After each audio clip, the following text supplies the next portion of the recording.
Асхаб, неправильно, потому что, брат, мы же делали по звонку всегда. Слушай, кто знал, что мы переделаем? Кто знал? Никто не знал, что мы переделаем. Ты же понимаешь, что в любом случае зрители рассудят, ты же понимаешь? Конечно, конечно. Я на полном серьезе уверен, что зрители, будут объективны, и они будут на стороне этой команды, потому что я это вижу ситуацию со стороны. Подождите. Если нарушили, Брат, да, мы я скажу, тоже ты теряем. понимаешь. Я не нарушил. Один человек, Мое который мнение. якобы в розыске нарушил это. Мое понимаешь? мнение, А может кто-то из вас мое мнение, вашу команду какое можно было... Так, если ты говоришь,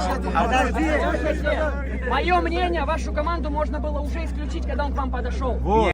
Я все равно дам пацанам Миш, за 30. смотри. Я помню разговор. Но я помню разговор за 31. Либо вы сделали... Этот человек, тот взрослый, который предлагал идею риска. Этот риск мне понравился, именно поэтому я захотел рискнуть. Когда мы тогда делали 304, кто-то рискнул. Если как скажешь, так и будет. Послушайте, брат, ты бы мог хоть 25 назвать, но разговор, когда был за 31, его уже нельзя изменить. Вот в чем дело. Знаешь почему? Знаешь почему можно изменить? Не, подожди. Давай. Подожди. Давай.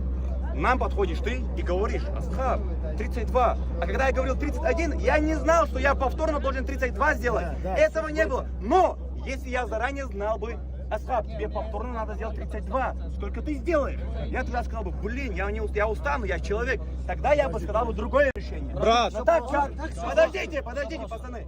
Пожалуйста, это правильное решение. Можно это